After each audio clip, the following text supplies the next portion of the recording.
Dear student, आपके पास बहुत कम time अब रह गया है। अभी इन ऐसे टाइम पे भी हम लोग को वैसे प्रश्नों का अध्ययन करना चाहिए जो हमारे एग्जाम के लिए बहुत ही ज्यादा अति महत्वपूर्ण है। तो काफी बच्चों का डिमांड था कि सर एग्जाम करीब आ गया है, कुछ ऐसे सेट कराएं जो हमारे पेपर में जो है सेम टू सेम हम लोग को हूबहू देखने को मिलेंगे। तो बच्चों मैं आप लोग के लिए बहुत ही ज्यादा स्पेशल जो आप लोग का हिंदी का जो है कुछ क्वेश्चन लेकर के आए हैं और साथ में आप लोग को एक टेस्ट के रूप में लगाना है कि इसमें आप लोग का 100 क्वेश्चन मेरे द्वारा इसमें सिलेक्टेड क्वेश्चन जो है 100 क्वेश्चन है। इन 100 क्वेश्चन में से खुद के कितने क्वेश्चन को आप सॉल्व कर पा रहे हैं ये आप मुझे कमेंट करके जरूर बताइएगा। साथ में आपको बता दें कि आप लोग का क्वेश्चन पेपर जो आप लोग का देखने को मिलेंगे कुछ ऐसा ही आप लोग को इसी प्रकार का आपका जो है क्वेश्चन पेपर, उसका सेट कोड वगैरह है, साथ में कुछ क्वेश्चन बुकलेट, सीरियल नंबर वगैरह सारी चीजें आपको जो है कुछ इसी प्रकार का आपको जो है देखने को मिलेंगे आपका फाइनल पेपर का क्वेश्चन पेपर का। ठीक है, तो चलिए स्टार्ट करते हैं। उससे पहले आप लोग जो भी बच्चे नए आ रहे हैं चैनल को आप लोग सबसे पहले सब्सक्राइब कर लीजिए एंड साथ साथ में अपने फ्रेंड्स के ग्रुप वगैरह जहां भी है हर जगह आप लोग शेयर कर देंगे। तो चलिए डियर जो देखिए देख पा रहे हैं आप लोग, फर्स्ट क्वेश्चन आपके स्क्रीन पे आ गया है ना, फटाफट आप लोग आंसर देने का प्रयास कीजिएगा। क्वेश्चन क्या कहता है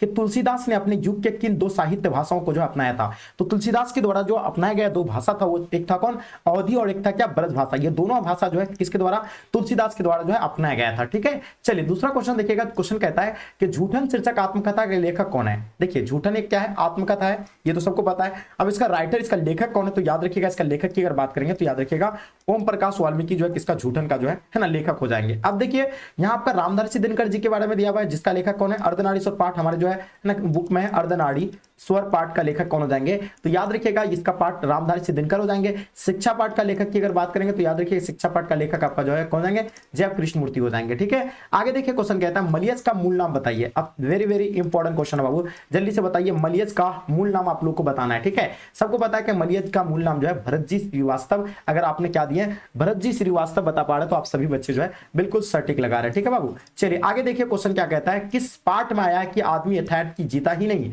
यथार्थ को रचता है, ये किस पाठ में है, ये किस पाठ का जो है ये पंक्ति है, ये आप लोगों को बतानी है। ठीक है, तो देखिए ये इस पाठ का नाम क्या है, हंसते हुए मेरा अकेलापन, जो कि आप सभी का आंसर सही होगा है ना। सिपाही का माँ का लेखक कौन है, मोहन राकेश, ये तो आप सभी को पता ही है ना। अभी तो मैंने जस्ट बताया आपको किसके बारे में, शिक्षा के बारे में आप लोगों को पता है किसके बारे में था, शिक्षा का लेखक जो है जय कृष्णमूर्ति। अर्धनारीश्वर का रामधारी सिंह दिनकर हो जाएंगे। ठीक है, चलिए क्वेश्चन कहता है कि त्रिच शीर्षक कहानी के कहानीकार नाम बताइए। देखिए त्रिच पाठ जो है उसका राइटर कौन है, इनके बारे में आप लोग को बताना है। देखिए त्रिच पाठ के जो लेखक है उसका नाम क्या है, उदय प्रकाश जी। अगर आपने उदय प्रकाश जी बिल्कुल सही आंसर लगा रहे हैं। ठीक है बाबू, चलिए देखिए ये आगे कौन सा है, रोज कहानी के लेखक कौन हो जाएंगे, अगे जी हो जाएंगे। ठीक है, इसमें हम लोग किसके मुख्य पात्र किसके बारे में पढ़े थे, आप लोगों को पता होना चाहिए। इसमें इसका मुख्य पात्र का जो पात्रा जो इसका यानी कौन है, मालती है। ठीक है, चलिए क्वेश्चन आप लोग देखिए ध्यान से देखिएगा क्वेश्चन क्या कहलाता है। क्वेश्चन यह कहता है कि किस पाठ से आया है कि अगर त्रिच को देखो तो उसे कभी आंख मत मिलाओ, आंख मिलते ही वो जो क्या करते हो है ना, वही आदमी की जो गंध पहचान लेता है और पीछे पीछे लग जाता है। फिर तो आदमी चाहे पूरे दुनिया का जो है चक्कर लगा ले लेकिन त्रिच पीछे पीछे आता है। तो याद रखिएगा ये पाठ ये जो है त्रिच और ये किसके द्वारा लिखा गया है, तो याद रखिएगा उदय प्रकाश जी के द्वारा है ना। किसके द्वारा बाबू, ध्यान रखिएगा उदय प्रकाश जी के द्वारा ये पाठ का जो है लेखक कौन है, उदय प्रकाश जी है। ये चीजें आप लोग को अच्छे से नोट करनी है। देखिए क्वेश्चन कहता है ना जो कि आपके स्क्रीन पे है, फास्ट आप लोग आंसर दीजिएगा क्या हो जाएंगे। क्वेश्चन कहता है कि जय कृष्णमूर्ति क्या थे बाबू, है ना, जल्दी से तेजी से लगाइए। जय कृष्णमूर्ति क्या थे, तो हम लोग जानते हैं जय कृष्णमूर्ति जो कि शिक्षा पाठ के लेखक और ये क्या थे, एक वैश्विक शिक्षक थे है ना। तो आपने क्या दिया, विश्व शिक्षक, यानी बिल्कुल सही है। ठीक है, चलिए आगे देखिए क्वेश्चन क्या कहता है। नेक्स्ट क्वेश्चन, किस पाठ की जो है प्रस्तावना में कहा गया कि भिगो दूंगी अग जग के छोड़, ये किस पाठ के प्रस्तावना में कहा गया था, ये आप लोग को बतानी है। ठीक है बाबू, तो देखिए हम लोग इस पाठ का नाम जो है क्या बाबू, ये काव्य खंड में, गद्य खंड या प्रतिपूर्ति ये किस में बताया गया था, तो ये चीजें आप लोग को नोट करनी है। काव्य खंड में बताया गया था, किसमें, काव्य खंड। अगर आपने आंसर दिया तो बिल्कुल सही है। क्वेश्चन देखिएगा, करबक जो शीर्षक कविता किसने लिखा है, करबक पाठ के लेखक के बारे में आप लोग को बतानी होगी। ठीक है, जल्दी से बताएंगे करबक जो है पाठ के जो लेखक के बारे में आप लोग को बताना है। फास्ट आंसर दीजिएगा। देखिए करबक का अगर लेखक की अगर बात करेंगे तो बहुत याद रखिएगा इसका आंसर क्या हो जाएगा, मलिक मोहम्मद जायसी आप लोग बता रहे हैं ना। सभी बच्चे का आंसर बिल्कुल परफेक्ट है। अगर सिर्फ जायसी लिखा हुआ रहेगा तो जायसी देना है, मलिक मोहम्मद जायसी है तो मलिक मोहम्मद जायसी, इसका आंसर सही है। ठीक है, क्वेश्चन कहता है किसने लिखा कि भोजन की कड़ी नंद क्या है, अचमन लीमे है, मांगत सुर झूठिनिया, ये जो है किस पाठ का है, तो ये याद रखिएगा ये जायसी, ये जो किसने लिखा है, मलिक मोहम्मद जायसी, तुलसीदास, सूरदास या मीरा के द्वारा लिखा गया है। तो डियर ये आप लोग को मालूम होनी चाहिए, ये जो लिखा गया किसके द्वारा, सूरदास जी के द्वारा लिखे गए हैं। आप सभी आंसर क्या दे रहे हैं, सूरदास जी बिल्कुल परफेक्ट दे रहे हैं। सूरदास के जो दीक्षा गुरु कौन थे वो इनके बारे में आप लोग को बतानी है, जो कि very very very very important question है। हम लोग जानते हैं सूरदास के जो दीक्षा गुरु थे ना, इसका नाम क्या है बाबू, महाप्रभु है ना, महाप्रभु वल्लभाचार्य। आपने आंसर क्या दिया, बिल्कुल सटीक दिए, ठीक है बाबू। चलिए आगे देखिए, क्वेश्चन कहता है कि नवदास जो है ना किसके शिष्य थे। यहाँ बात किसकी हो रही है,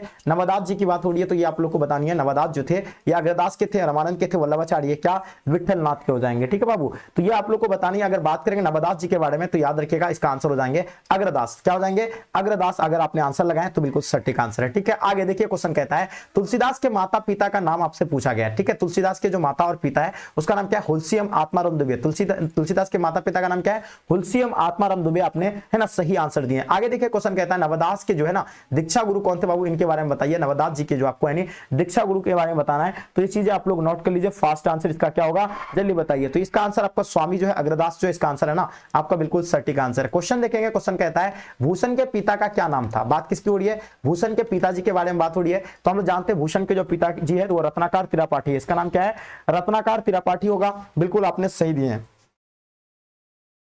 रत्नाकर त्रिपाठी। आपने आंसर क्या दिए, अगर रत्नाकर त्रिपाठी लगाएं तो बाबू आपने सटीक आंसर दिया, ठीक है। चलिए यहाँ रत्नाकर तो रत्ना यहाँ ऐसे होगा, ठीक है। चलिए आगे देखिए, क्वेश्चन कहता है बालकृष्ण भट्ट किस काल के रचनाकार है। जो कि हम लोग जानते हैं बालकृष्ण भट्ट यानी जो कि बातचीत है ना, बातचीत चैप्टर के लेखक है। बातचीत के लेखक कौन है, बालकृष्ण भट्ट जी है। और बालकृष्ण भट्ट जी किस काल के रचनाकार थे, तो याद रखिएगा ये आधुनिक काल के हो जाएंगे। किस काल के हो जाएंगे बाबू, ध्यान रखिएगा ये आपका जो है आधुनिक काल के हो जाएंगे। आप सभी का आंसर क्या हो जाएंगे, आधुनिक, बिल्कुल सटीक आंसर हो जाएंगे, ठीक है बाबू। तो आप जितने सारे बच्चे आंसर दे रहे हैं बिल्कुल सही है। बालकृष्ण भट्ट का निवास स्थान कहां था, याद रखिएगा बालकृष्ण भट्ट का जो है निवास स्थान के बारे में बताना है। ये कहां, समस्तीपुर बिहार है, पटना बिहार है, वाराणसी उत्तर प्रदेश है, या इलाहाबाद उत्तर प्रदेश है। बालकृष्ण भट्ट का निवास स्थान के बारे में आप सभी को बताना है। 70 नंबर क्वेश्चन का क्या हो जाएंगे, वेरी वेरी इंपॉर्टेंट क्वेश्चन बाबू। तो याद रखिएगा बालकृष्ण भट्ट के जो है ना निवास स्थान की बात करेंगे तो इलाहाबाद उत्तर प्रदेश। आपने आंसर क्या दिया बाबू, इलाहाबाद उत्तर प्रदेश है ना, बिल्कुल सटीक आंसर है, ठीक है। तो याद रखिएगा बातचीत पाठ के लेखक है बालकृष्ण भट्ट। और ये इसका जो है जन्म स्थान की अगर बात करेंगे, निवास स्थान की अगर बात करेंगे तो इलाहाबाद उत्तर प्रदेश हो जाएंगे।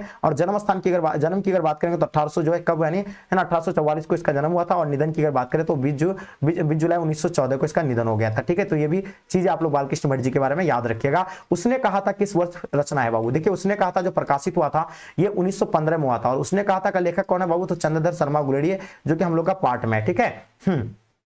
सभी बच्चों का आप लोग का सही आ रहा है। क्वेश्चन देखेंगे चंद्रधर शर्मा गुलेरी, जो उसने कहा था का लेखक है, जन्म कहां हुआ था। चंद्रधर शर्मा गुलेरी का आप लोग को जन्म के बारे में बतानी है, ठीक है। तो याद रखिएगा जयपुर राजस्थान, इसका जन्म कहां है, तो याद रखिए कहां पे होगा, जयपुर राजस्थान। अगर आपने आंसर दिया तो बाबू सही लगा रहा है। तो चंद्रधर शर्मा गुलेरी का जन्म स्थान कहां है, जयपुर राजस्थान। आपने सही दिए है, ठीक है। क्वेश्चन कहता है जयप्रकाश नारायण के बचपन का नाम क्या था, वेरी वेरी इंपॉर्टेंट क्वेश्चन है। सबसे पहले हम लोग बात करेंगे जयप्रकाश नारायण जी, जो कि हम लोग किस पाठ का लेखक है बाबू, तो याद रखिएगा संपूर्ण क्रांति है ना, संपूर्ण क्रांति के जो लेखक है बाबू, तो याद रखिएगा कौन हो जाएंगे, जयप्रकाश नारायण जी। और इसका बचपन का नाम की अगर बात करें तो याद रखिएगा इसका बचपन का नाम बाबुल जो होगा, इसका बचपन का नाम है। और इसको जो है संपूर्ण क्रांति पाठ के लेखक है, ठीक है। ये सभी बच्चे आप लोग जो है नोट कर लीजिएगा। आगे देखिए क्वेश्चन कहता है, क्या कहता है कि संपूर्ण क्रांति वाला पाठ भाषण के रूप में गांधी मैदान में जेपी ने कब दिया था, यानी जयप्रकाश नारायण जी ने जो है यानी कब दिया था, इनके बारे में आप लोग को बतानी है, ठीक है। जल्दी फास्ट लगाइएगा बाबू, है ना। सभी बच्चों का आप लोग आंसर है ना बिल्कुल परफेक्ट आएगा, ठीक है। अगर बात करेंगे तो ये दिया था कब, यानी तो याद रखिए 5 जून 1974 को पटना के गांधी मैदान में दिया था। तो याद रखिए 5 जून 1974 पटना गांधी मैदान में। बात करेंगे रामधारी सिंह दिनकर जी के पत्नी का क्या नाम था, वेरी वेरी इंपॉर्टेंट क्वेश्चन है। हम लोग बात करेंगे रामधारी सिंह दिनकर जी, जो कि हम लोग जानते हैं अर्धनारीश्वर पाठ है, जो हमारे जो है सिलेबस में है अर्धनारीश्वर है ना। ये पाठ जो है बच्चों इसके जो है लेखक कौन है, तो याद रखिएगा है ना कौन हो जाएंगे, रामधारी सिंह दिनकर जी होगा। और उसका पत्नी का नाम आपसे पूछे गए तो याद रखिएगा पत्नी की अगर बात करेंगे तो याद रखिए श्यामावती देवी। आपने सटीक आंसर दिया, तो इसका आंसर क्या हो जाएगा, श्यामावती देवी, बिल्कुल सही है। रामधारी सिंह दिनकर का जन्म स्थान कहां था, देखिए जन्म कहां हुआ था रामधारी सिंह दिनकर जी, हम लोग जानते हैं क्या, सिमरिया बेगूसराय बिहार, जो कि अपना जो है कहां पे है, अपना बिहार में पड़ता है, सिमरिया बेगूसराय बिहार। तो इसका आंसर क्या हो जाएगा बाबू, डी, बिल्कुल परफेक्ट आंसर है। यानी रामधारी सिंह दिनकर जी का जन्म कहां पे हुआ था, सिमरिया बेगूसराय बिहार। कब हुआ था, तो 1908 को हुआ था। ये चीज आप लोग नोट कर लीजिएगा, ठीक है। 1908 को किसका, रामधारी सिंह दिनकर जी का जन्म हुआ था। इसको राष्ट्र कवि का उपाधि भी मिले थे, ठीक है। क्वेश्चन देखेंगे 24 नंबर क्वेश्चन, रोज कहानी के नायिका कौन है बाबू, वेरी वेरी इंपॉर्टेंट क्वेश्चन है। हम लोग जानते हैं जो रोज कहानी है बाबू, इसके नायिका की अगर बात करेंगे तो याद रखिएगा मालती आपका जो इसका यानी क्या हो जाएंगे, मालती जो बाबू इसका क्या हो जाएंगे, नायिका हो जाएगा। और पता है रोज कहानी जो है इसका लेखक की अगर बात करें, सबसे पहले इसका लेखक के बारे में आपसे पूछे जाते हैं, तो लेखक कौन है बाबू, आगे जी है, और इसका मुख्य पात्र कौन है, मालती है। और इसी में जो है ना मालती के पति कौन थे बाबू, तो याद रखिएगा पति जो थे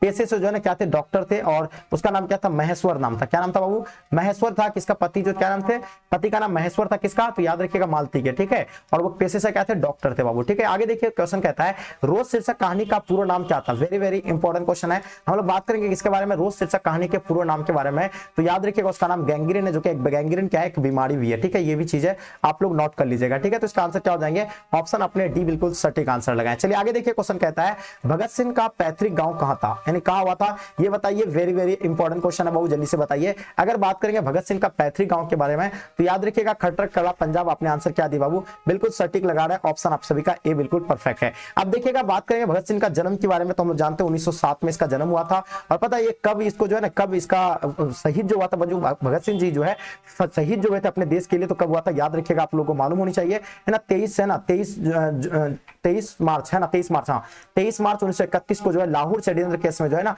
फांसी हुई थी। किसको, यानी है ना भगत सिंह जी को, ठीक है। तो ये चीजें आप लोग नोट कर लीजिएगा। इसका आंसर क्या हो जाएंगे, खट्टर कला पंजाब। आपने आंसर क्या दिया बाबू, सटीक आंसर दिए, ठीक है। जन्म 1907 और शहीद जो हुआ था 23 मार्च 1931 को जो है शहीद हुई थी, ठीक है। अब बात करेंगे बाबू, क्वेश्चन देखेंगे, क्वेश्चन आपके स्क्रीन पे है, क्वेश्चन देख पा रहे हैं, क्वेश्चन नंबर 27, ठीक है। चलिए कुछ ज्यादा ही जूम हो गया, इसको थोड़ा हम लोग जूम आउट करते हैं, 1 मिनट आप लोग रुकिएगा, इसको हम लोग जूम आउट से हटाते हैं, ठीक है। तो देखिए आप लोग बताइएगा बाबू इसका आंसर क्या हो जाएंगे, ठीक है। क्वेश्चन कहता है सिपाही की मां जो एकांकी है, इसका कथा वस्तु के बारे में बताना है। सबसे पहले हम लोग सिपाही की मां के बारे में बात करेंगे, तो इसका लेखक कौन हो जाएंगे, मोहन राकेश हो जाएंगे। कौन हो जाएंगे बाबू, ध्यान रखिएगा, मोहन राकेश हो जाएंगे। अब एक चीज और आपको याद रखना है, किसकी बात करेंगे, सिपाही की मां जो एकांकी के कथा वस्तु है, तो ये निम्न मध्यम वर्ग का है। कौन सा वर्ग का है, निम्न मध्यम वर्ग का। अपने आंसर सटीक दिए, ठीक है। चलिए आगे देखिए क्वेश्चन हम लोग देखेंगे, क्वेश्चन आपके स्क्रीन पे, नेक्स्ट क्वेश्चन हम लोग देखते हैं। क्वेश्चन क्या कहलाता है, जगदीश चंद्र माथुर का जन्म कहां हुआ था, जो कि बहुत ही वेरी वेरी इंपॉर्टेंट क्वेश्चन है बाबू, जल्दी से बताइए। देखिए अगर जगदीश चंद्र माथुर की बात करेंगे, तो ये जो है ना इसका कहां पे, जबलपुर मध्य प्रदेश है ना, या इटारसी मध्य प्रदेश, या सिमरिया बिहार, या शाहजहांपुर उत्तर प्रदेश हो जाएंगे। तो ये आप लोग को बतानी है, इसका जो आंसर क्या हो जाएंगे, जल्दी फास्ट बताइए। जगदीश चंद्र माथुर का जन्म कहां पे हुआ था, इनके बारे में आप बताइए। 28 नंबर क्वेश्चन, जो कि काफी इंपॉर्टेंट है बाबू, याद रखिएगा ये शाहजहांपुर उत्तर प्रदेश। आपने आंसर क्या दिए, बिल्कुल डी परफेक्ट आंसर दिए, ठीक है। आगे देखिए क्वेश्चन कहता है सिपाही की मां एकांकी के एकांकी घर का नाम बताइए। देखिए अगर सिपाही की मां की अगर बात करेंगे, तो हम लोग जानते हैं सिपाही की मां का लेखक कौन है, मोहन राकेश। और इसका जो मुख्य पात्र है, मुख्य पात्र के बारे में आप लोग को याद रखनी है, इसका मुख्य पात्र कौन है, बिस्नी है। कौन है मुख्य पात्र, बिस्नी है ना। और इसका पुत्र जो है कौन है, बहुत याद रखिएगा, पुत्र का नाम क्या है, मानक, जो कि कहां पे जाते हैं, युद्ध पे जाते हैं, बर्मा। और इसका पुत्री का नाम क्या है, बहुत याद रखिएगा, मुन्नी। और ये मानक क्यों जाते हैं युद्ध पर, तो याद रखिएगा अपनी बहन की शादी के लिए मानक जो है कहां, सिपाही बनकर कहां जाते हैं, याद रखिएगा ये जो बर्मा जाते हैं युद्ध पर, ठीक है। आगे देखिए किस पात्र का कथन है, भैया मेरे लिए जो कड़े लाएंगे वो ताड़े और बंतों के जो है ना करों के जो भी जो है क्या होंगे, अच्छे होंगे। तो ये कौन कहती है, ये मुन्नी कहती है ना, किसके बारे में, मानक के लिए, ठीक है। तो इसका आंसर आपने क्या दिया बाबू, मुन्नी, बिल्कुल सटीक आंसर लगाएं, ठीक है। चलिए आगे देखिए क्वेश्चन कहता है कवि जो है कवित्व शीर्षक पाठ के रचिता कौन है, जो कि बहुत ही वेरी वेरी इंपॉर्टेंट क्वेश्चन है। जल्दी बताइए बाबू इनका आंसर क्या हो जाएंगे, ठीक है। अगर हम लोग बात करेंगे किसके बारे में, है ना, कवित्व शीर्षक पाठ के रचिता के बारे में बात करेंगे, तो ये चीजें आप लोग को अच्छे ढंग से पता होनी चाहिए। इसका आंसर क्या हो जाएंगे बाबू, यानी भूषण, है ना। क्या हो जाएंगे आंसर, भूषण, बिल्कुल सही है ना। तुमुल कुलाल कले में शीर्षक कविता के कवि का नाम क्या है। देखिए तुमुल कुलाल पाठ के जो है ना लेखक आपसे जो है पूछे गए हैं, तो याद रखिएगा इसका लेखक की अगर बात करेंगे तो जयशंकर प्रसाद जो है बिल्कुल सटीक आंसर है। 32 का आंसर क्या हो जाएंगे, जयशंकर प्रसाद जी बाबू, आप सभी का आंसर बिल्कुल सही है। आगे देखिए क्वेश्चन कहता है तुमुल कुलाल कले शीर्षक कविता पुस्तक से लिया गया, कौन सी पुस्तक से ली गई है, तो ये आप लोग को बतानी है। तो हम लोग जानते हैं ये जो है ना कामायनी से जो ली गई है, और ये किसका है, तो जयशंकर प्रसाद जी का है, ठीक है। तो प्रसाद जी का आपको याद रखिएगा, है ना। ये सभी का आप लोग का सही आंसर हो जाएंगे। काव्यत्री सुभद्रा कुमारी चौहान का जन्म कहां हुआ था, वेरी वेरी इंपॉर्टेंट क्वेश्चन है। अगर हम बात करेंगे इसके बारे में, सुभद्रा कुमारी चौहान के बारे में, तो ये पुत्र वियोग है ना, पुत्र वियोग जो चैप्टर है, पुत्र वियोग के चैप्टर जो है लेखक है, उसका जो है लेखक राइटर कौन है, बहुत याद रखिएगा, सुभद्रा कुमारी चौहान है। और जिसका है ना जन्म 16 अगस्त 1904 को हुआ था। और ये आप लोग को बताना है कि सुभद्रा चौहान का जन्म स्थान कहां हुआ था बाबू, ये बताइए। 34 नंबर क्वेश्चन, तो याद रखिएगा, है ना, निहालपुर इलाहाबाद उत्तर प्रदेश। आपने सही लगा रहे हैं। अब देखिए जन्म के बारे में कभी कभी पूछ लेते हैं, तो याद रखिएगा 16 अगस्त 1904 को बाबू, याद रखिएगा ये 1904 को। आपने आंसर क्या दिया बाबू, बिल्कुल सही आंसर दिया। 1904 को क्या हुआ था, तो ध्यान रखिएगा, है ना, जन्म हुआ था किसका, तो याद रखिएगा किसका हो जाएगा, सुभद्रा कुमारी चौहान का, जो कि है ना पुत्र वियोग पाठ के लेखक है। आगे देखिए क्वेश्चन क्या कहता है, कवियों का कवि किसे कहा जाता है, जो कि बहुत ही इंपॉर्टेंट है बाबू, ये चीज आपको याद रखना है। हम लोग जानते हैं शमशेर बहादुर सिंह को जो है कवियों का कवि कहा जाता है। और पता शमशेर बहादुर सिंह कौन है, उषा पाठ का लेखक है, ठीक है। चलिए आगे देखिए, क्वेश्चन कहता है कवि गजानन माधव मुक्तिबोध का जन्म कहाँ हुआ था। तो कवि गजानन माधव मुक्तिबोध का जन्म की अगर बात करेंगे तो श्योपुर है ना, ग्वालियर उत्तर प्रदेश। आपने आंसर क्या दिया है, बिल्कुल डी करेक्ट दिया है। क्वेश्चन देखिए, मध्य प्रदेश के किस कविता संग्रह पर जो है रघुवीर शाह को जो साहित्य अकादमी जो पुरस्कार मिला था, बताइए इसका आंसर क्या हो जाएंगे, 37 का। ठीक है, तो देखिए आप लोग काफी बच्चे सही दे रहे हैं, तो अगर इसका बात करेंगे तो याद रखिएगा इसका आंसर लोग भूल गए, है ना, लोग भूल गए जो है ये बिल्कुल सही आंसर होगा। क्वेश्चन देखिएगा, प्यारे नन्हे बेटे को शीर्षक कविता में के कवि जो है का नाम बताइए। प्यारे नन्हे बेटे पाठ के जो है लेखक आपको बताना, उसका राइटर जो है कौन है, तो याद रखिएगा वो आंसर हो जाएंगे विनोद कुमार शुक्ल। आपने आंसर बिल्कुल सटीक आंसर दिए। क्वेश्चन देखिए, ज्ञानपति के बारे में आपको पता है, गाँव का घर, है ना, कौन हो जाएंगे, गाँव का, है ना, गाँव का घर का लेखक कौन हो जाएंगे, वो ध्यान रखिएगा, गाँव का घर का लेखक जो है ज्ञानपति जी हो जाएंगे। ठीक है, आगे देखिए क्वेश्चन कहता है कवि विनोद कुमार शुक्ल का निवास स्थान कहाँ था, है ना, जो कि है ना वेरी वेरी इंपॉर्टेंट क्वेश्चन है। देखिए आप लोग बताइए क्या हो जाएंगे इसका आंसर। देखिए अगर बात करेंगे कवि विनोद कुमार शुक्ल का निवास स्थान कहाँ था, ठीक है, तो 39 नंबर क्वेश्चन जो कि बहुत ही इंपॉर्टेंट है, चीज आप लोगों को समझना है और आराम से आपको आंसर देने। देखिएगा आपका आंसर क्या हो जाएंगे, रायपुर आंसर क्या है, बिल्कुल सही आंसर है। क्वेश्चन देखिए नेक्स्ट क्वेश्चन, छत्तीसगढ़, है ना, छत्तीसगढ़ इतने पास अपने शीर्षक है जो है ना आपका जो सॉरी है ना, इतने पास अपने शीर्षक जो संकल्पना के जो लेखक है, तो ये छत्तीसगढ़ नहीं, ये छत्तीसगढ़ इसका है, रायपुर छत्तीसगढ़ में जो है, रायपुर छत्तीसगढ़ में जो कवि विनोद कुमार का जो है शुक्ल का जन्म हुआ था छत्तीसगढ़ में। ठीक है, तो ये आपको ध्यान रखना है, ये छत्तीसगढ़ यहाँ कट के आ गया। और यहाँ इतने पास अपने शीर्षक संकल्प जो है ना किस कविता के द्वारा लिखी गई है, ये चीज आप लोग को बतानी 40 नंबर क्वेश्चन का। तो याद रखिएगा शमशेर बहादुर सिंह, पता है शमशेर बहादुर सिंह कौन है, उषा पाठ के जो लेखक कौन है, शमशेर बहादुर सिंह है। ठीक है, क्वेश्चन कहता है कि किस कवि ने लिखा कि खेत रहने वाले की सूची जो है अप्रकाशित है, तो ये किस है ना किस लेखक के द्वारा कहे जाते हैं, तो याद रखिएगा ये अशोक वाजपेयी। अगर आपने आंसर क्या दिया बाबू, ध्यान रखिएगा अशोक वाजपेयी आपने सही लगा रहे। क्वेश्चन देखेंगे कवि विनोद ज्ञानपति का निवास स्थान कहाँ था, जो कवि ज्ञानपति का निवास स्थान के बारे में आपसे पूछे गए 42 नंबर क्वेश्चन का, तो जल्दी से बताइएगा क्या हो जाएंगे। तो याद रखिएगा वाराणसी उत्तर प्रदेश। आपने आंसर क्या दिए, वाराणसी उत्तर प्रदेश बाबू, बिल्कुल सही लगा पा रहे। क्वेश्चन देखेंगे किस पाठ से आया है कि आवाज भी नहीं आती है तक ना आवाज की रोशनी की आवाज, तो ये किस पाठ से जो हम लोग पढ़े हैं, तो याद रखिए ये है ना, ये आपका जो आंसर होगा गाँव का घर का है, जिसका लेखक ज्ञानपति जी, जिसका जन्म 1950 में हुआ है। ठीक है, कब हुआ है, 1950, 1 जनवरी 1950 को जिसका जन्म हुआ है। कलर की मौत, जो कलर की मौत शीर्षक कहानी के रचिता का नाम बताइए। देखिए कलर की मौत के रचिता की अगर बात करेंगे तो बाबू ये क्या हो जाएंगे आंसर। ठीक है, आप सभी बच्चों का आंसर है ना बिल्कुल परफेक्ट होगा, तो याद रखिएगा अंतोचन है ना चेखव, जो बिल्कुल इसका आंसर सही आंसर है। ठीक है, चलिए क्वेश्चन देखिएगा गाइडो मोपासा, आपसे क्या पूछे गए, वेरी वेरी इंपॉर्टेंट क्वेश्चन है बाबू। देखिए गाइडो मोपासा का जीवन काल के बारे में आप लोगों को बतानी है। ठीक है, तो आंसर क्या हो जाएगा, गाइडो मोपासा का जीवन काल आपका जो है क्या है, 1850 से लेकर 1893 जो इसका गाइडो मोपासा का क्या रहा है, जीवन काल रहा है। आपने आंसर सही लगाए। क्वेश्चन देखिएगा घुटने टेकना, देखिए घुटने टेकने का मतलब क्या होता है, हार मानना होता है। क्या होता है बाबू, ये चीज आप लोग पढ़ रखे कि हार मानना हो जाएगा, घुटने टेकने का मतलब क्या होता है, हार मानना होगा। ठीक है, आगे देखिए क्वेश्चन कहता है समाज का विशेषण, तो समाज का विशेषण क्या होता है, सामाजिक हो जाएंगे, तो याद रखिएगा इसका आंसर क्या हो जाएंगे, सामाजिक आंसर आपने सही लगाए। ठीक है, आगे देखिए क्वेश्चन कहता है कि आसमान टूटना मुहावरे का अर्थ बताइए। बहुत ही आसान मुहावरा है, जल्दी बताइए फास्ट। देखिए आसमान टूटना का मतलब क्या होता है, अचानक मुसीबत आना, बिल्कुल ये चीजें आप लोग नोट कर लीजिए बाबू, क्या हो जाएंगे, अचानक मुसीबत आना, ये चीज आपने सही लगा रहे। छठी का दूध याद आना, आप बात किसकी हो रही है, छठी की दूध याद आना, वेरी वेरी इंपॉर्टेंट क्वेश्चन बाबू, जल्दी से बताइए। छठी का दूध आना याद आना मतलब क्या हो जाएगा, पहले आंसर क्या हो जाएंगे, तो ये अत्यधिक कठिन होना। आपने आंसर क्या दिया बाबू, अत्यधिक कठिन होना, है ना, बिल्कुल सटीक लगा रहे। क्वेश्चन देखिएगा कलाई खुलना, है ना, जो कि आप देख पा रहे हैं कलाई खुलने का अर्थ क्या होगा। ठीक है, तो कलाई खुलने का मतलब क्या होता है, भेद प्रकट होना होता है। क्या होता है, भेद प्रकट होना। अगर आपने क्या लगा रहे हैं, भेद प्रकट होना दे रहे हैं, तो आपने सही लगा रहे हैं। ठीक है बाबू, चलिए आगे देखिए हाथी का पर्यायवाची शब्द है ना, आपसे क्या पूछे गए, हाथी का पर्यायवाची शब्द पूछे गए, तो याद रखिएगा हाथी का पर्यायवाची आपका क्या हो जाएंगे, गज भी कहते हैं, हस्त भी कहते हैं, मतंग भी कहते हैं, यानी इसका आंसर आपका क्या हो जाएंगे, इनमें से सभी हो जाएंगे। ठीक है, आगे देखिए क्वेश्चन कहता है छात्र के रहने के स्थान को क्या कहते हैं, छात्रावास कहते हैं। ठीक है, आगे देखिए आंखों के सामने के लिए अनेक शब्द का एक शब्द है, आंखों के सामने के लिए उसको जब प्रत्यक्ष कहा जाता है, ये चीजें आपको नोट करनी है। आपने आंसर क्या दिए, प्रत्यक्ष जो है बिल्कुल सही दिए। ठीक है, चलिए आगे देखिए क्वेश्चन, नेक्स्ट क्वेश्चन देखें। क्वेश्चन कहता है स्वीकार करने योग्य, है ना, अनेक शब्द का एक है, जो स्वीकार करता है उसको जो क्या कहते हैं बाबू, स्वीकृत कहते हैं ना। चीजें आप लोग नोट कर लीजिएगा, आंसर क्या दे रहे हैं, स्वीकृत, आप सभी जो है बिल्कुल सही दे रहे हैं, है ना।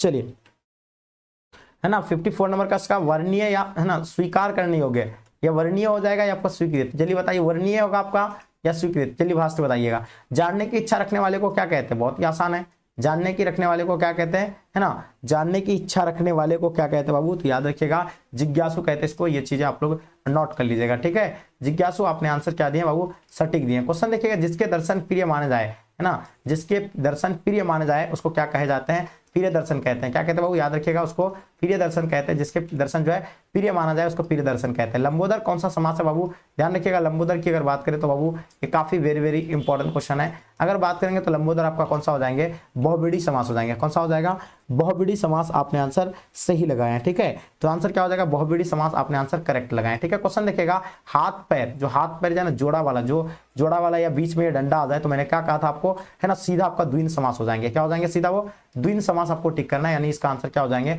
द्विंद समास हो जाएंगे। राजकुमार जो आपका यानी कौन सा समास है, बताइए। राजकुमार शब्द जो है ये कौन सा समास होगा आपका, यानी कर्मधारय हो जाएंगे, तत्पुरुष, बहुव्रीहि या द्विंद समास हो जाएंगे। तो राजकुमार के बारे में आप लोग को बताना है, ठीक है। तो हम लोग जानते हैं राजकुमार जो आपका यानी तत्पुरुष समास है। आप सभी जो है बिल्कुल सटीक लगा रहे हैं। क्वेश्चन देखेगा, गगनचुंबी कौन समास है, बात किसकी हो रही है, गगनचुंबी की बात हो रही है, ठीक है। जल्दी लगाइए। तो गगनचुंबी आपका जो है कौन सा समास हो जाएगा, तत्पुरुष समास हो जाएंगे। गगनचुंबी कौन सा समास है, तो ध्यान रखिएगा आपका जो है तत्पुरुष समास हो जाएंगे। चीजें नोट करते हुए चलिएगा। आगे देखिए क्वेश्चन कहता है, आलसी का उल्टा क्या होता है। आलसी का उल्टा जो है तेजस्वी होता है। क्या होता है, तेजस्वी होता है या परिश्रमी कह सकते हैं। तो आलसी का उल्टा आपका क्या हो जाएंगे, बिल्कुल सटीक आलसी है ना। आलसी का उल्टा क्या, तेजस्वी हो जाएंगे, ठीक है। चलिए, गगनचुंबी आपने क्या दिया बाबू, जल्दी बताइए। गगनचुंबी आपने क्या दिया, है ना, तत्पुरुष समास। चलिए अब देखिए क्वेश्चन क्या कहलाता है, ज्ञात का उल्टा क्या होता है ना। तो आपको ज्ञात का उल्टा जो आपको पता होना चाहिए, ज्ञात का उल्टा क्या होगा बाबू, ध्यान रखिएगा, अज्ञात हो जाएगा, है ना। क्या हो जाएंगे, अज्ञात। आपने सही लगा रहा है, ठीक है। चलिए, अनुराग का उल्टा क्या आप बताइए। अनुराग का उल्टा आपसे पूछे गए हैं, जो कि एकदम सही बच्चों को पता होनी चाहिए। अनुराग का उल्टा क्या हो जाएंगे, ठीक है। चलिए, गुड आंसर। तो अनुराग का उल्टा क्या बता रहे हैं, है ना, विराग, है ना। तो अनुराग का उल्टा क्या हो जाएगा आपका, विराग, यानी ऑप्शन आपका क्या हो जाएगा बाबू, ध्यान रखिएगा, ऑप्शन आपका क्या हो जाएंगे, बी, बिल्कुल सटीक आंसर है, ठीक है। अनुराग का उल्टा क्या हो जाएंगे, विराग। आपने आंसर क्या दिया, बिल्कुल सटीक लगा रहे हैं, ठीक है। चलिए आगे देखिए, क्वेश्चन कहता है, करुण का विलोम क्या होता है ना। करुण का विलोम क्या होगा, तो करुण का विलोम क्या हो जाएगा बाबू, जल्दी बताइए। करुण का उल्टा क्या होगा, निष्ठुर होगा, है ना। तो निष्ठुर आपने सही लगा रहा है। क्या होगा, निष्ठुर आपने सही लगा रहा है, ठीक है। आगे देखिए, प्राचीन का जो उल्टा होता है ना, उसको आवारा चिन्ह कहते हैं। क्या कहते हैं उसको, आवारा चिन्ह कहते हैं। आपने सही दिए हैं। गणतंत्र का उल्टा, तो याद रखिएगा, गणतंत्र का आपसे उल्टा पूछा गया, तो गणतंत्र का उल्टा आपका क्या हो जाएंगे, राजतंत्र हो जाएंगे। क्वेश्चन देखिएगा, पृथ्वी का पर्यायवाची शब्द, जो कि हम लोग जानते हैं पृथ्वी का जो पर्यायवाची होता है, भूमि होता है, मिट्टी होता है, पाताल होता है। यह आपका क्या हो जाएंगे, तो याद रखिएगा भूमि। आपने सही आंसर लगाया। आगे देखिए क्वेश्चन कहता है, आकाश का पर्यायवाची। देखिए आकाश का जो पर्यायवाची होता है, नभ होता है, गगन होता है ना। इनमें से सभी आपने आंसर क्या दिए, बिल्कुल डी, परफेक्ट आंसर दिए। कौन जल का पर्यायवाची है, तो जल का पर्यायवाची के बारे में हम लोग बात करेंगे। तो जल का पर्यायवाची नीर हो जाएंगे, तो वेर, है ना। ये आपका जो है आंसर क्या हो जाएंगे, डी, बिल्कुल परफेक्ट है। रक्षाबंधन कौन समास है, तो रक्षाबंधन के बारे में आप लोग को बतानी है, ये जो है कौन सा समास हो जाएगा आपका, ठीक है। तो रक्षाबंधन आपका व्यक्तिवाचक संज्ञा हो जाएंगे। आप लोग जो है चीजें नोट करते हुए चलिएगा। त्रिभुवन, है ना, त्रिभुवन शब्द जो आपका यानी कौन सा समास है, त्रिभुवन, यानी जिसमें क्या आपका यानी संज्ञा है ना, जो इसमें आपका क्या किसका आता है ना, तीन आता है ना, तीन आ रहा है, यानी संख्या की बात हो रही, तो आपका जो है जो भी है ना संख्या वाला आ जाएगा, तो उसमें समझ जाना वो द्विगु समास हो जाएगा। और द्विगु समास में जोड़ वाला होता है, ये आपका बीच में डंडा रहेगा, ठीक है। चलिए आगे देखिए, चिरिमार कौन समास है, आप बताइए। चिरिमार के बारे में आप लोग को बतानी है कौन सा समास है, ठीक है। चलिए फास्ट बताइएगा चिरिमार के बारे में, ठीक है बाबू। तो चिरिमार आपका जो है तत्पुरुष समास हो जाएंगे। क्या हो जाएंगे, तत्पुरुष। आपने सही दिए हैं। बेईमान की शब्द की प्रकृति बताइए। बेईमान जो है शब्द की आपको प्रकृति बताना है, तो याद रखिएगा इसका प्रकृति जो है विदेशज हो जाएंगे, ठीक है।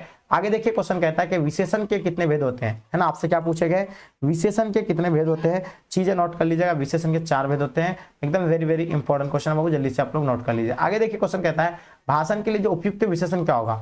भाषण के लिए जो उपयुक्त विशेषण का इस्तेमाल करते हैं ना, उसको क्या कहते हैं, ओजस्वी कहते हैं ना। क्या कहते हैं बाबू, है ना, या ओजस्वी कहते हैं। आपने आंसर सही लगा रहा है, ठीक है। चलिए क्वेश्चन कहते हैं, कक्षा में डेढ़ छात्रों की कमी नहीं है। कक्षा में किस तरह के छात्रों की, यानी आलसी छात्रों की जो है कमी नहीं है। क्वेश्चन है, ग्राम शब्द का विशेषण क्या होगा, ग्रामीण हो जाएगा। बहुत ही लड्डू हो गया तो आसान हो गया, ग्राम शब्द का विशेषण ग्रामीण हो जाएगा। देह का लिंग निर्णय करें, ये भी आसान है। देह का लिंग निर्णय करेंगे तो क्या हो जाएगा आपका, यानी पुल्लिंग होगा या स्त्रीलिंग होगा। तो देह जो आपका यानी क्या है, ये स्त्रीलिंग है बाबू, क्या है आपका, ये स्त्रीलिंग हो जाएंगे। आपने सही लगाया है, ठीक है।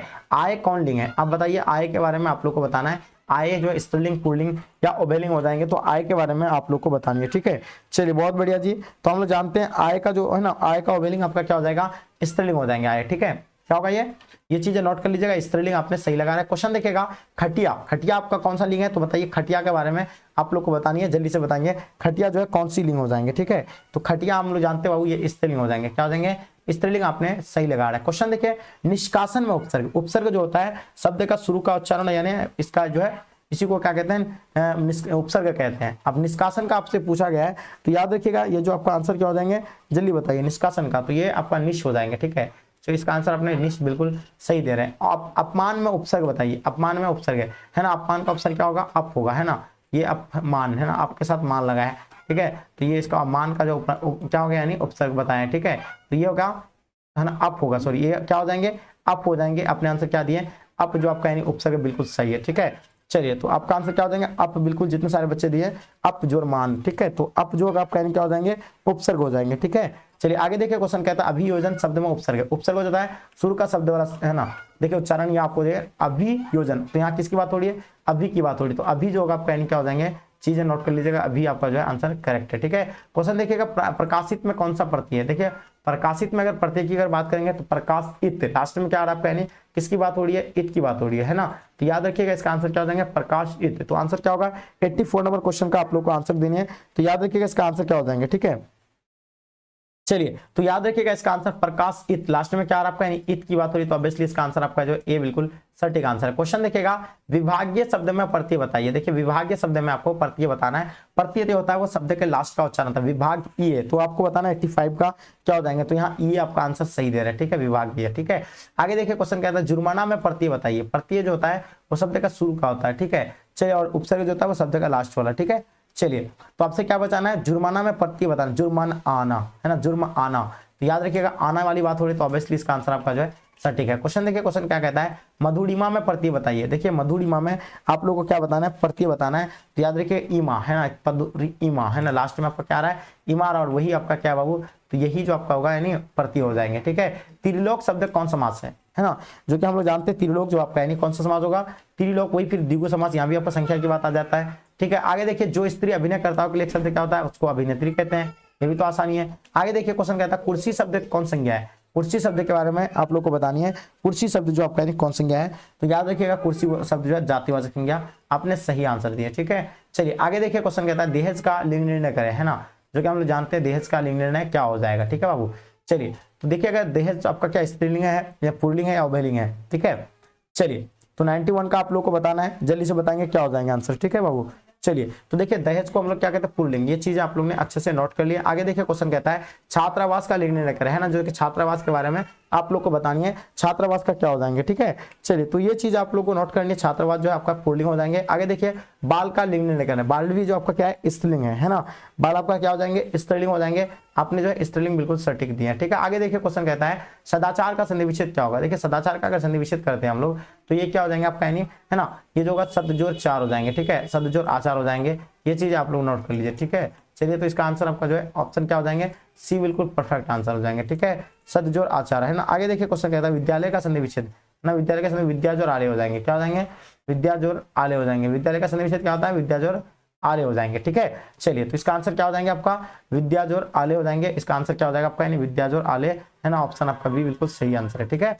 चलिए आगे देखिए उद्घाटन, है ना, उद्घाटन का संधि विच्छेद क्या होगा, तो याद रखिएगा उत्तजोर घाटन, है ना, उद्घाटन का क्या होगा, उत्तजोर घाटन, है ना। आपने आंसर क्या दिया, सी परफेक्ट आंसर दिया। क्वेश्चन देखिएगा अन्वेषण का संधि विच्छेद, जो कि हम लोग जानते हैं अन्वेषण का अगर संधि विच्छेद की बात करें तो अनुजोर एशन, है ना, अनुजोर एशन होगा, है ना, अन्वेषण का संधि विच्छेद। जगदम्बा का संधि विच्छेद क्या होगा, तो बहुत याद रखिएगा जगदम्बा का आपसे संधि विच्छेद पूछे गए तो जगत जोर अंबा, है ना, जगदम्बा का संधि विच्छेद क्या होगा, जगत जोर अंबा हो जाएंगे। आगे देखिए क्वेश्चन कहता है बेईमान शब्द में उपसर्ग है, तो बेईमान शब्द का उपसर्ग क्या लगा है, तो बे लगा है ना, क्या लगा बाबू ध्यान दीजिएगा, बे लगा है और बे के साथ क्या लगा है, ईमान, यानी इसके बाद लगने के बाद ईमान के साथ बे लगने के बाद एक नया शब्द बना बेईमान। तो याद रखिएगा इसका आंसर बे हो जाएंगे, ऑप्शन अपने सी डी है। क्वेश्चन देखिएगा सुकर्म उपसर्ग बताइए।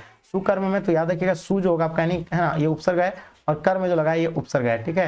तो ये चीजें आप लोग नोट कर लीजिएगा, है ना। आप देखिए सु जो होगा आपका यानी क्या हो जाएंगे, उपसर्ग अपने, ना ये तो नहीं, ये नहीं होगा, सु जो आपका यानी क्या हो जाएगा, उपसर्ग हो जाएंगे, ठीक है।